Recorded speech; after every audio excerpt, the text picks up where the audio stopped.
کہ خیرہ نہ کر سکا مجھے جلوہ دانش فرنگ، سرما ہے میری آنکھ کا خاک مدینہ و نجف۔ وہ خاک مدینہ و نجف کیسے ہم نوجوانوں کے قلب و ذہن میں اتاریں؟ آج اس پہ گفتگو کرنے کے لیے میں نے اپنے اسٹوڈیو میں ماہر اقبالیات جامعہ پنجاب کے ایک سینئر پروفیسر ڈاکٹر زاہد منیر عامر صاحب کو دعوت دی ہے۔ ڈاکٹر صاحب بہت شکریہ، آپ تشریف لائے، اور کیا حسین آدمی ہیں آپ، خوش لباس بھی ہیں اور خوبرو بھی ہیں۔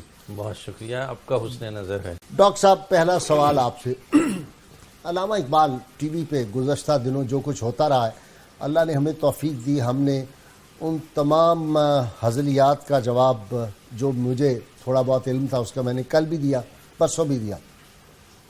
علامہ اقبال پرانی بات ہو گئی، اس کی ضرورت کیا ہے اب؟ یہ لوگ بہت پوچھتے ہیں، اور بڑے جو سو کال دانشور ہیں اور بے بصیرت لوگ وہ کہتے ہیں کہ اقبال جو ہے وہ irrelevant ہے، پرانا ہو گیا، چھوڑیں، آپ کوئی نیا اقبال تلاش کریں۔ بسم اللہ الرحمن الرحیم، صباح الخیر۔ یہ بہت اہم سوال ہے۔ کسی بھی پرانے فلسفی، مفکر، دانشور اور شاعر کا مطالعہ کرتے ہوئے سب سے پہلے اسی سوال کا سامنا کرنا پڑتا ہے۔ تو اگر کسی شاعر یا فلسفی یا مفکر کی فکر ہمیں ہمارے بین الانسانی روابط میں رہنمائی فراہم کرتی ہے، بین الاقوامی روابط میں رہنمائی فراہم کرتی ہے، اور انسان اور خدا کے رابطے میں رہنمائی فراہم کرتی ہے، تو وہ فلسفی اور مفکر ہمیشہ ریلیونٹ ہوتا ہے۔ تو اقبال کی فکر فرد کے فرد سے رابطے میں بھی رہنما ہے، اور فرد کے قوم سے رابطے میں بھی رہنما ہے، اور فرد کے خدا سے رابطے میں بھی رہنما ہے۔ تو اس اعتبار سے اقبال آج بھی ریلیونٹ ہے اور زندہ ہے بالکل۔ جی، ظاہر ہے کہ جب وہ ہمیں آج کی زندگی میں ہمارے ان تینوں مراحل کے رابطوں میں رہنمائی فراہم کر رہا ہے تو پھر وہ زندہ ہے۔ اور انسان جو ہیں وہ اپنی فکر ہی سے زندہ رہ سکتے ہیں، جسم سے تو زندہ نہیں رہتے۔ نہیں تیرا نشیمن قصر سلطانی کے گنبد پر، تو شاہی ہے بسیرا کر پہاڑوں کی چٹانوں میں۔ تو یہ اتنا شاہین کا استعمال ہوا، کیا وجہ کیا تھا؟ اصل میں شاعری کی دنیا میں شاعر اپنا پیغام پہنچانے کے لیے کچھ علامات اختیار کرتا ہے۔ وہ علامات شعری علامات ہوتی ہیں، ان سے مراد یہ نہیں ہو سکتی کہ بتمام و کمال اس علامت کی تمام صفات و اوصاف اور اس کی زندگی کی تمام خصوصیات کو اپلائی کرنا مراد ہے۔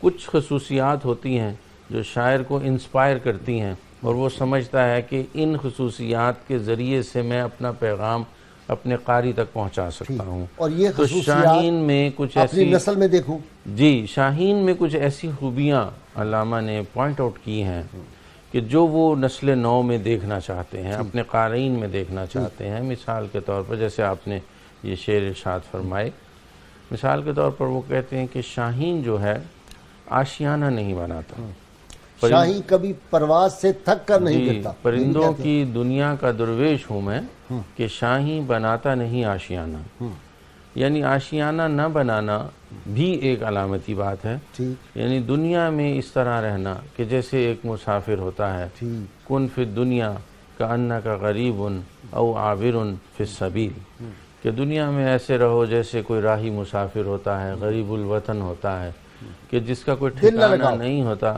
کہ وہ آیا ہے کچھ دیر کے لیے اس نے ٹھہرنا ہے اور پھر اس سے یہاں سے رخصت ہو جانا، یعنی دنیا اس کی جگہ نہیں ہے، درست اس کی منزل کہیں اور ہے، وہ یہاں سے محض ایک مسافر کی حیثیت سے گزر رہا ہے۔ تو یہ بات انسپائر کرتی ہے شاہین کی زندگی سے انہیں کہ شاہین آشیانہ نہیں بناتا، دنیا میں غریب اور عابر سبیل کی طرح سے رہتا ہے۔ پھر وہ دوسری بات یہ ہے شکار اپنا کہ اس کی پرواز بہت بلند ہوتی ہے، وہ نیچی پرواز نہیں کرتا۔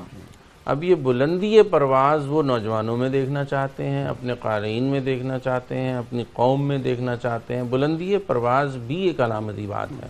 تو ڈاکٹر صاحب پھر تو یہ بہت ریلیونٹ ہے جی، نوجوان نسل کے لیے، اس سے زیادہ کون ریلیونٹ ہو سکتا ہے؟ ہاں، ابھی اور یعنی خصوصیات ہیں جن کی طرف وہ اشارہ کرتے ہیں۔ ایک کالر ہے آپ کی اجازت سے، شاید آپ سے کوئی سوال پوچھنا چاہتے ہیں۔ السلام علیکم۔ وعلیکم السلام جسٹس صاحب۔ جی، اور آپ کو سب دوستوں کو سلام ہو۔ سب سے پہلے تو یہ ہے کہ سر آپ لوگ بڑا اچھا پروگرام انجام دیتے ہیں, بڑی دل باغ باغ ہو جاتا ہے, روح کو جو ہے غذا مل جاتی ہے صبح صبح. آپ یقین کریں میں نے اس چکر میں نا بچوں کے لیے ایک رکشا لگا دی آپ کا پروگرام دیکھنے کے لیے. اب پروگرام دیکھتے ہیں صبح سے ماشاءاللہ مزہ آ گیا. بہت شکریہ, بڑی مہربانی آپ کی. آپ کا بالکل سادہ انداز ہوتا ہے, بالکل سادے لفظوں میں. جو آپ کا پینل جو آتے ہیں مہمان وہ بھی اچھے ہوتے ہیں نا. بہت شکریہ. پہلی بات تو یہ, دوسری بات یہ موضوع بڑا زبردست ہے علامہ اقبال صاحب کا. ہاں جی یقیناً. وہ سوال آپ کے دوستوں سے یہ ہے کہ یہ جو علامہ اقبال صاحب نے فرمایا تھا, اقادی روح جب بیدار ہوتی ہے جوانوں میں, نظر آتی ہے ان کو منزل آسمانوں میں. ہاں تو آج کل یہ سارا اسکولوں میں سے نکال کے پھینک دیا. وہ ہمارے سر ہوتے تھے, وہ ہمیں ان کی تشریح کر کر کے بتاتے تھے, ہمارے دل منور کرتے تھے. یہ ساری چیزیں میں سمجھ گیا. ابھی ڈاکٹر پتہ ہی نہیں ہے کہ علامہ اقبال کا, اس کے بارے میں بتائیے گا ذرا. ڈاکٹر زاہد منیر سے ہی پوچھتے ہیں. جی ڈاکٹر صاحب, علامہ اقبال کو نکال دیا ہم نے اپنے وہ جو نصاب سے بھی ہم نے نکال دیا, کیونکہ ارریلیونٹ ہے, پرانا آدمی ہے. اب اس بوڑھے آدمی کی باتیں کہاں ہم اب بچوں کو پڑھائیں. اب تو کوئی اور ماڈرن کوئی ہونا چاہیے. وہ کیا ہے ڈورے منہ اور فلانا اس طرح کے جو ٹی وی پہ دکھائے جاتے ہیں کارٹون, اب تو نوجوان نسل کو وہ دکھانے چاہیے. یہ سوال ہے ان کا. ہاں, پہلے ہم شاہین والی بات مکمل کر لیں تو اسی پھر پہ اس ہے یہ سوال بات, کا جواب اسی بھی میں میں جواب عرض کرتا ہوں.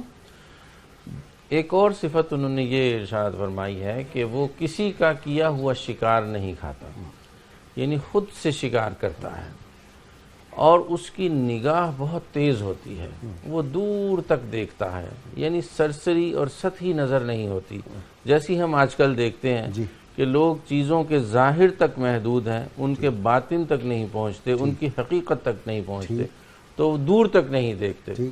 تو شاہین جو ہے وہ بہت دور تک دیکھتا ہے. تو یہ وہ صفات ہیں جو وہ نسل نو میں پیدا کرنا چاہتے ہیں. اب اگر کوئی قوم اپنی نسل نو میں, اپنی نوجوان نسل میں ان صفات کو دیکھنا چاہتی ہے تو پھر اسے چاہیے کہ وہ اقبال کو پڑھے, اقبال کو پڑھائے, اقبال کو نصابات میں شامل کرے. اس لیے کہ نصابات میں شامل ہونے سے اس شاعر کو تو کوئی اعزاز نہیں ملتا, بلکہ وہ تو فارسی میں کہا جاتا ہے کہ شعر مارا بے مدرسے کے برد, کہ شاعر کہتا ہے کہ میری شاعری کو مدرسے میں کون لے گیا, مدرسے میں جا کر تو شاعری پامال ہو جاتی ہے. یہ تو اس نسل کا, اس قوم کا بھلا ہے کہ اس کو ایسے خیالات, عرفہ و اعلیٰ تصورات دیے جائیں.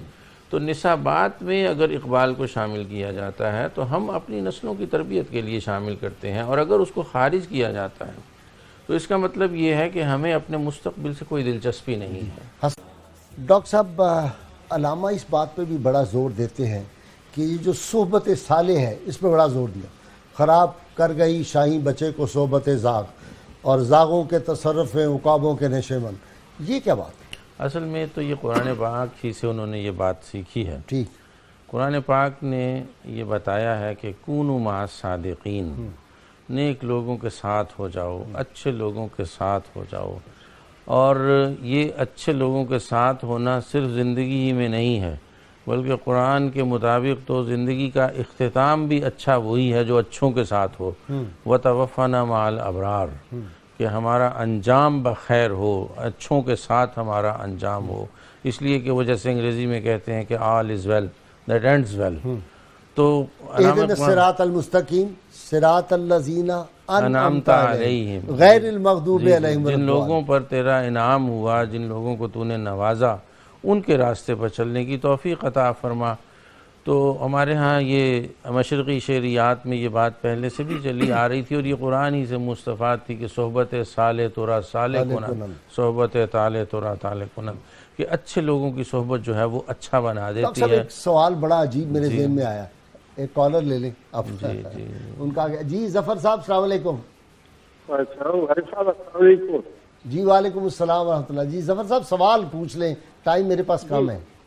جی حضوری, میں صوفی برکت علی صاحب کے بارے میں گزارش کر رہا تھا. علامہ صاحب کے وہ وہاں سے گزرے, لاہور سے فیصل آباد تشریف لا رہے تھے, تو آپ نے گاڑی رکوا کے کہا واپس موڑیں. ڈرائیور سے کہا کیونکہ علامہ صاحب کہہ رہے ہیں کہ مجھ سے آپ ملے بغیر چلے جائیں گے. تو دوسرا واقعہ ہے نیم شین ہمارے کالج سے نوائے وقت میں, انہوں نے لکھا کہ زمانہ طالب علمی میں ہم چند طالب علم حضرت علامہ کے بارگاہ میں حاضر تھے. تو ایک دیہاتی تشریف لائے, گھی کا ڈبہ اٹھایا, انہوں نے تحفہ پیش کیا کہ یہ میری والدہ بہت ضعیف ہیں, انہوں نے یہ تحفہ بھیجا ہے, وہ حج کی ان کی بڑی خواہش ہے، ہر وقت روتی رہتی ہیں، وہ حج پہ جا نہیں سکتی، تو ان کو حضور صلی اللہ علیہ وسلم کی زیارت مبارک ہوئی، انہوں نے فرمایا اگر تم حج کرنا چاہتی ہو تو میرے بندے اقبال کو مل لو، اس کی زیارت کر لو، تمہارا حج ہو جائے۔ سبحان اللہ، سبحان اللہ، بہت شکریہ، بہت شکریہ، بڑا ایمان افروز آپ نے واقعہ سنایا۔ ڈاکٹر صاحب، سوال آپ سے ہو رہا تھا کہ یہ جو صحبت پہ علامہ اقبال نے بڑا زور دیا ہے، لیکن یہ جو لوگ کہتے ہیں کہ اقبال تو ایک لوکل شاعر تھا، اس کو کیوں پڑھایا جائے؟ یہ تو ہم نے جیسے آغاز کلام میں یہ بات ہوئی کہ اقبال کے مضامین جو ہیں وہ کسی ایک خطے تک محدود نہیں ہیں، بلکہ میں تو یہ کہتا ہوں کہ یہ جو ہم انہیں مفکر پاکستان کہتے ہیں، بلا شبہ وہ مفکر اسلام ہی کہتے ہیں، وہ مفکر پاکستان ہیں، لیکن یہ ان کی سب سے چھوٹی حیثیت ہے۔ بہت اچھا۔ وہ اس سے بڑھ کر مفکر اسلام ہیں، اور اس سے بھی بڑی ان کی ایک حیثیت ہے، وہ مفکر انسانیت ہے۔ بہت، اور مفکر جس کو کہنا چاہیے کہ فکر اسلامی ہے۔ جی، مفکر انسانیت ہے، بنی نوع انسان کے لیے انہوں نے ایک لائحہ عمل تجویز کیا ہے۔ اسلام بھی تو بنی نوع انسان کے لیے ہے نا جی، انہوں نے یہ کہا ہے کہ میں نے زندگی کا ایک بڑا حصہ اسلام کے مطالعے میں صرف کیا ہے، اور اس سے میرے اندر ایک ویژن ڈیولپ ہو گیا ہے اس دین کو سمجھنے کا، جس کے بعد میں اس نتیجے پر پہنچا ہوں کہ بنی نوع انسان کے لیے اس سے بہتر کوئی طریقہ نہیں ہے۔ تو اسلام دراصل ان کی فائنڈنگ ہے، وہ اس کے بلائنڈ فالوور نہیں ہیں، یعنی وہ بنیادی طور پر بنی نوع انسان کے مفکر ہیں، اس کے لیے سوچتے ہیں، اور اس کے لیے فوز و فلاح کی راہ سوچتے ہوئے جب انہوں نے ساری دنیا کے نظاموں اور دساتیر کا مطالعہ کیا تو وہ اس نتیجے پر پہنچے کہ اسلام ایک بہترین سجیشن دیکھیں نا، کہتے ہیں کہ the holy prophet of Islam stands between the ancient and modern world, یعنی وہ قدیم اور جدید کا ایک امتزاج ہے، دونوں وہاں سے روشنی اکتساب حاصل وہاں کر سے سکتے کائنات نے ہیں۔ کیا۔ ابھی آپ جیسے بات کر رہے تھے دوستوں کے ساتھ کہ ماضی کی بات کرتے ہیں، تو ماضی کی بات جو ہے وہ اس لیے نہیں کرتے کہ وہ ہمیں آج سے اٹھا کر ماضی میں لے جانا چاہتے ہیں، وہ اگرچہ کہتے ہیں کہ یاد عہد رفتہ میری خاک کو اکسیر ہے، لیکن ساتھ کہتے ہیں کہ میرا ماضی میرے استقبال کی تفسیر ہے، یعنی ماضی سے قوت کشید کر کے وہ مستقبل میں سفر کرنا چاہتے ہیں۔ ماضی آپ کی بنیاد کی طرح ہوتا ہے، جیسے کوئی عمارت جس پر آپ منزلوں پر منزلیں قائم کرنا چاہیں وہ تبھی ممکن ہوتا ہے جب اس کی بنیاد مضبوط ہوتی ہے۔ اگر بنیاد نہ ہو یا بنیاد کمزور ہو تو آپ اس کے اوپر منزلیں استوار نہیں کر سکتے۔ تو ماضی کی حیثیت بنیاد کی سی ہے، اس بنیاد کو مضبوط ہونا چاہیے، ہمارا ماضی کے ساتھ رشتہ مضبوط ہونا چاہیے، ہمیں اس سے تقویت حاصل کرنی چاہیے اور اس سے قوت کشید کر کے مستقبل کا سفر کرنا چاہیے۔ تو کہتے ہیں کہ سوز صدیق دے، بڑا مشہور شعر ہے علامہ کو، کیا ہے وہ کہ بڑا تڑپنے پھڑکنے کی توفیق دے دل مرتضیٰ سوز صدیق دے، یہ کیا ہے؟ آج کی ضرورت ہے یہ؟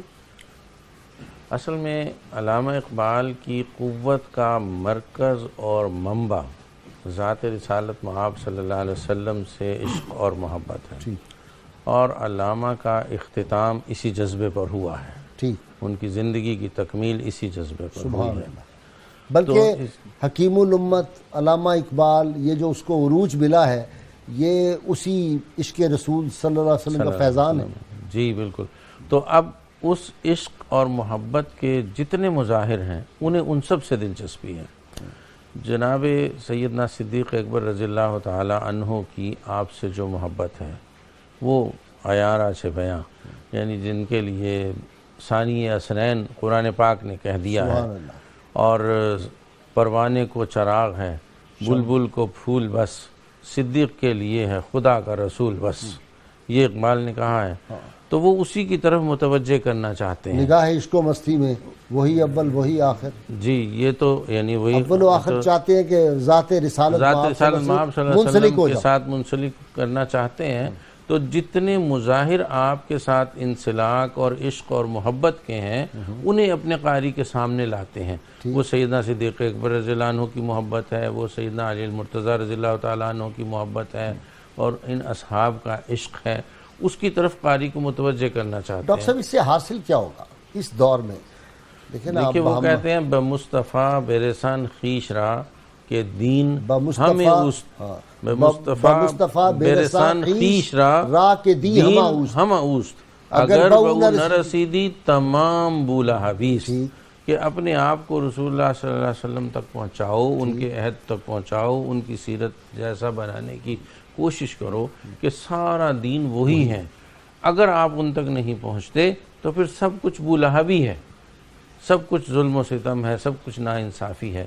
تو اصل میں انسان کو اس دنیا میں جیسی شخصیت کی ضرورت ہے جو روحانی طور پر بھی مضبوط ہو اور مادی طور پر بھی مضبوط ہو، اس کے لیے ایک بہترین رول ماڈل، ایک اسوہ حسنہ رسول اللہ صلی اللہ علیہ وسلم کی ذات گرامی ہے. اس سے بڑھ کر کچھ نہیں ہے. تو اقبال اسی کی طرف لے کر جانا چاہتے ہیں. آپ یہ فیل کرتے ہیں کہ انسان کی فطرت میں ہے بنیادی طور پہ کہ وہ کوئی نہ کوئی ماڈل چاہتا ہے، اس کو فالو کرتا ہے، جیسے بچہ ماں باپ کی عادات اپناتا ہے، وہ تو اجتماعی طور پہ بھی ایک ماڈل کی ضرورت ہے انسانیت. جی بے شک انسانیت کے لیے ایک بہترین ماڈل کی ضرورت تھی. اور انسان کی فطرت جو ہے وہ بنیادی طور پر سلیم ہے، یعنی نیک ہے. سلیم کا مطلب ہوتا ہے کہ انٹیکٹ ہے.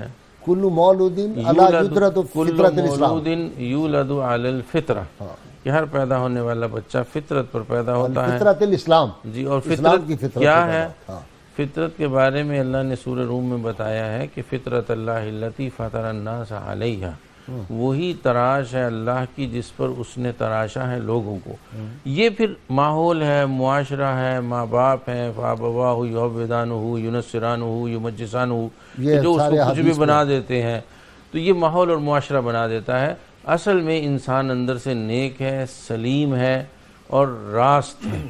ماحول اور معاشرہ اس کو جو چاہے بنا دیتا ہے. لیکن جو انسان اپنی اس نیکی کی، اس سلامتی کی، اس راستی کی حفاظت کرنا چاہتا ہے، اسے چاہیے کہ وہ اپنے لیے زندگی میں کسی بہترین ماڈل کی تلاش کرے. وہ ماڈل رسول اللہ صلی اللہ علیہ وسلم کی ذات گرامی ہے اور اس سے بڑھ کر کچھ نہیں ہے. اقبال کا سارا کنسرن اسی کے ساتھ ہے کہ وہ اسی کی طرف آپ کو متوجہ کرنا چاہتا ہے. ڈاکٹر صاحب اسی سوال پہ آ جاتے ہیں. سبق شاہی بچوں کو دے رہے ہیں خاک بازی کا. آپ پڑھاتے ہیں کالج میں، ایم اے کی کلاسز کو، ایم فل کی کلاسز کو پڑھاتے ہیں، تو یہ کیا کرتے ہیں آپ؟ علامہ اقبال کی ایک کتاب ہے جاوید نامہ، اس کے آخر میں انہوں نے ایک نظم لکھی ہے، خطاب با جاوید سخنی بنا یاد نو. جاوید سے خطاب، نسل نو سے چند باتیں. اس میں انہوں نے وہ تمام مسائل جن پہ آپ اشارہ فرما رہے ہیں ان سب کے جواب دیے ہیں. اچھا، آپ کی قطع کلامی کرنے کے لیے چاہ کے آپ تفصیلاً جواب دیں. جی. علی گڑھ کے نوجوانوں کو کہا تھا کہ یہ جو میرا جسم ہے یہ یہاں پہ ہوتا ہے، میری روح آپ کے ساتھ ہوتی ہے. وہ روح ان کے ساتھ بھی تھی، آج بھی نوجوان کے ساتھ ان کی روح ہوتی ہے. علی گڑھ کے نوجوانوں سے جو انہوں نے خطاب کیا ہے وہ ایک خاص پولیٹیکل پرسپیکٹو کی نظم ہے. وہ انہوں نے کہا ہے کہ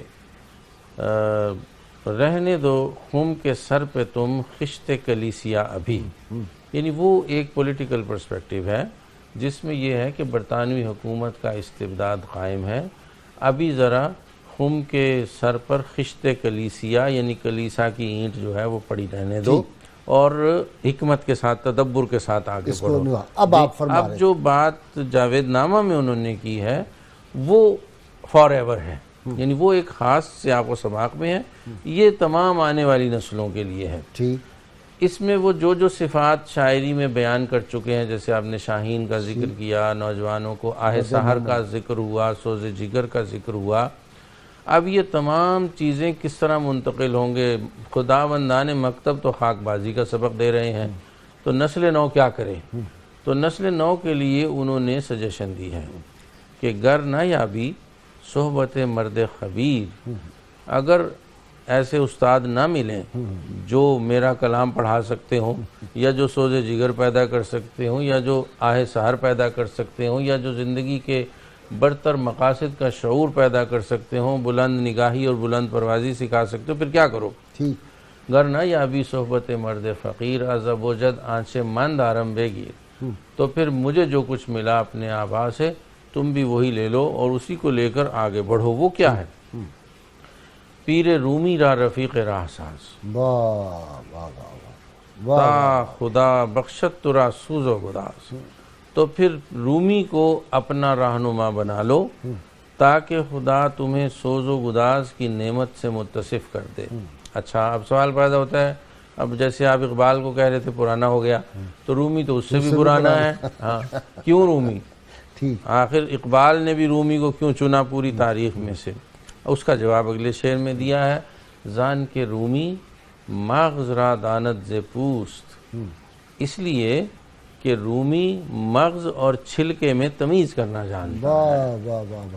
تو یہ جو علامہ کے خلاف باتیں کر رہے ہیں، یہ دوست اور یہ چھلکے ہیں، دوست کے کوچے میں اس کا قدم بڑا مضبوط پڑتا ہے۔ واہ واہ، تو اب اس سے آپ چھلکے اور مغز کا فیصلہ کر سکتے ہیں۔ ہاں، جنہوں نے چھلکا دیکھا ہے اسی تک رہے ہیں، مغز تک تو وہ پہنچے مغز تک نہیں نہیں۔ پہنچے۔ اچھا ڈاکٹر صاحب، میں یہ بھی فیل کرتا ہوں، یہ جتنی باتیں یہ لوگ کر رہے ہیں نا، اس طرح کی باتیں، ان میں سے کوئی ایک بھی ایسا نہیں جس نے اقبال کو پوری طرح پڑھا ہو یا سمجھا ہو۔ میں نے کل ایک دو شعر فارسی کے پڑھے علامہ کے، اور میں نے کہا ان کا وہ ترجمہ بتا دیں، ان کو پڑھ کے بتا دیں صحیح طور سے، اس کا تلفظ ہی ادا کر دیں۔ اچھا جی، اصل میں آپ کی بات کو تھوڑا سا مکمل کر دوں کہ یہ ایک شوق انکار ہوتا ہے۔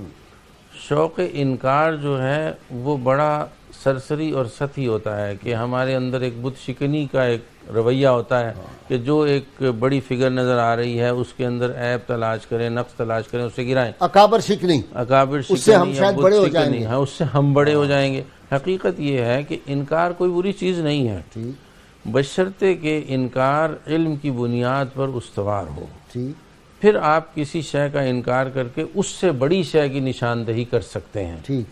تو جب علم کی بنیاد پر انکار استوار نہیں ہوتا تو محض بے خبری اور جہالت۔ ہمارے پروگرام کا وقت ختم ہوتا ہے، اپنے میزبان نذیر احمد غازی کو اجازت دیجیے۔ اس سے پہلے ڈاکٹر صاحب میں آپ کا شکریہ بھی ادا کر دوں، آپ کا بھی، اقبالی صاحب آپ کا، علی وقار آپ کا بھی، آپ تینوں تشریف لائے۔ انشاءاللہ تعالی علامہ کے حوالے سے ہماری نشستیں جاری رہیں گی۔ ناظرین کرام، اللہ تعالیٰ سے دعا ہے کہ وہ جو علامہ اقبال ہماری نوجوان نسل میں نور بصیرت دیکھنا چاہتے تھے، وہ جو سوز جگر منتقل کرنا چاہتے تھے، وہ جو خاک مدینہ و نجف کا وہ جو سرما تھا ان کی آنکھ کا، وہ عطا کرنا چاہتے تھے، وہ جو عشق رسول نوجوان نسل کو، ان کے قلب و ذہن کو مجھ سے منور کرنا چاہتے تھے، اللہ ہمیں وہ توفیق دے، ہماری نوجوان نسل کو اللہ تعالیٰ عروج عطا فرمائے، صحیح فکر عطا فرمائے۔ اجازت دیجیے، اللہ کریم آپ کا حامی و ناصر۔